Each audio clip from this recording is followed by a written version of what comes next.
So I started working for the Bass Tank, roughly 2.5 months after they really started selling product. I've known John for a lot of years. We went to high school together, grew up together more or less. Lost touch after that, but reconnected because of the fishing world. Another thing I love about the fishing world.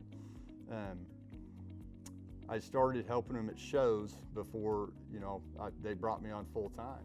And the first show that I went to help them out with was in Oklahoma City. It was the first time that I met Scott Palmer, one of the owners.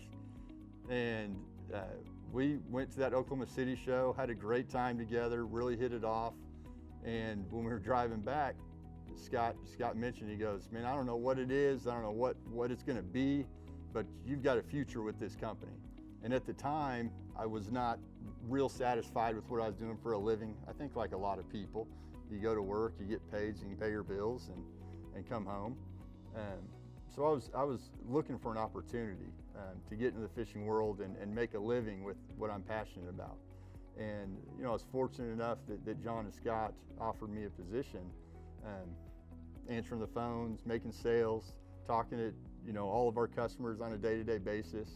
And I mean, I deal with people that are on cloud 9 and super excited to be getting these new products. And I don't take for granted the amount of money that these things cost, and appreciate everybody that chooses to do business with us.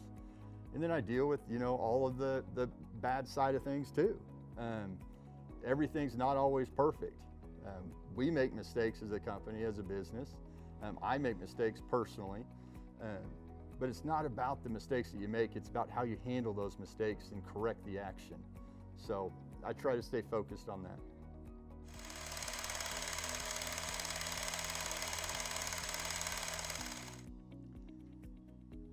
I realized that there are a lot of choices on where to purchase these electronics that we sell. From a personal standpoint, I really do my best to meet the needs of the customer. It's never my goal to oversell somebody on a product that they don't need. Like I said before, we're all spending thousands and thousands of dollars on this technology to help us find and catch more fish is the whole idea, and to grow the sport that we truly love and are passionate about.